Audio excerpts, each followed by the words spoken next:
Hi everyone, welcome back again to another series of VA knowledge. In this video, I'm not going to give you a generic interview tips. Instead, I am going to walk you through what a client is actually thinking during a VA interview, what they're evaluating, what makes them want to stop searching, and what makes them politely say, "Thanks for your time" and keep looking. Once you understand their side of the conversation, the interview stops feeling like a test and starts feeling like a professional discussion where you're already well prepared. Most experienced clients make a preliminary hiring decision within the first 5 minutes of an interview, not because they are careless, because they've done this so many times. In those 5 minutes, they're evaluating three things: how clearly you communicate your thoughts, and how confidently, not arrogantly, but confidently you carry yourself.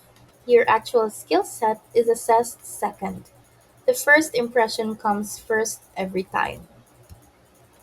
Let's walk through the first five questions that come up in almost every VA interview. The first, tell me about yourself.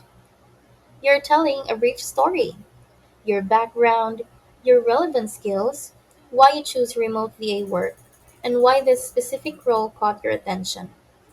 This is not a resume recitation. It's a human introduction. Question 2. What tools do you use? Name your tools with confidence. If they mention one you haven't used, don't deflect. Say, I haven't used that specific tool yet, but I typically get up to speed on new software within a day or two. I can share an example if it would help. Adaptability is more often valuable to a client than a checklist of tools experience. Question 3. How do you manage multiple tasks? This is where you show your system. Don't say, I am very organized. Say, I use a daily priority list structured by deadline and impact. And I send proactive updates to clients whenever a timeline looks like it might shift. That's a specific, reassuring answer. Question 4. What's your availability? Be exact. Give your hours, your time zone, and your committed response time. Vague answers like, I'm generally flexible, signals that you haven't thought this thorough. Specific answers signals professionalism. Question 5. Why do you want to work with us? Research them first.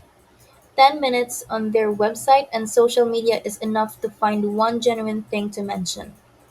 For example, I noticed you're growing your YouTube channel.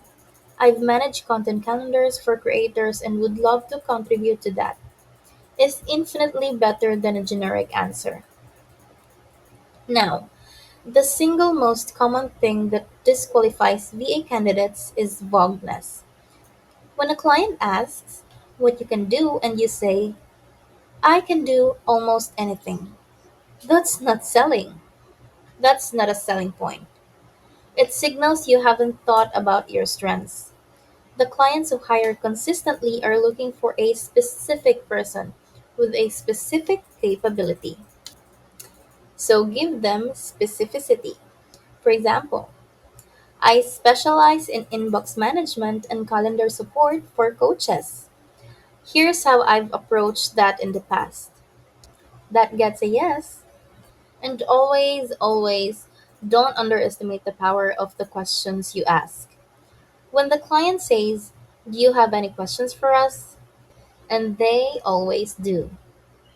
That moment is your final impression. Use it. Ask, what does success looks like in the first 30 days? Or ask, what's the biggest operational challenge in this role? You can also ask, how do you prefer to communicate day to day? These questions signals that you're already thinking about their success, not just about getting the job. So that's the mindset to carry into every interview. The client wants you to be the right person. They're not hoping you to fail. They're hoping they can stop searching. Walk in prepared, specific, and genuinely curious about their business. You'll be surprised how far that takes you. Once again, keep learning, keep growing, and don't forget to subscribe to Remote VA Institutes. Until next time.